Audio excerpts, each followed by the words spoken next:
Hello learners, welcome to Sure Question Academy. Please watch the videos, like and subscribe to the channel. Let's analyze this physics question about eye defects. Let us look at the first question. A person suffering from an eye defect uses lenses of power -1 diopter. Name the defect of vision and list its two causes. Also, state the nature of the correcting lens. Let's look at the answer for the first question.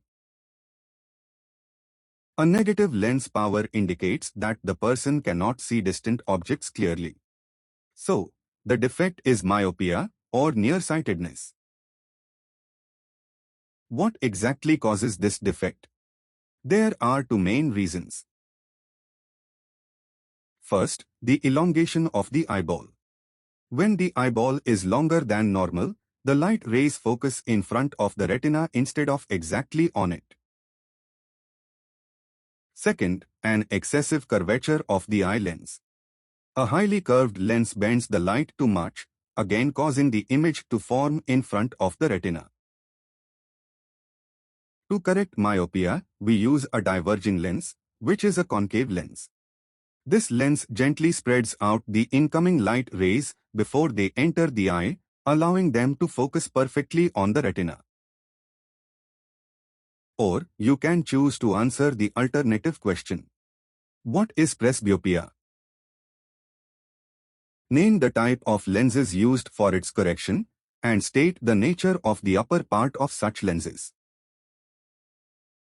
Now, let's look at the answer for the alternative or question. As a person gets older, usually after the age of 40, the eye's ciliary muscles weaken. This causes a decrease in the power of accommodation of the eye, making nearby objects difficult to see. This condition is called presbyopia. To correct this condition, especially if the person also has trouble seeing far away, bifocal lenses are used. A bifocal lens combines two lenses in one. The upper part is a diverging or concave lens, which facilitates distant vision. The lower part is a converging lens, to assist in near vision like reading. Thank you. Happy learning.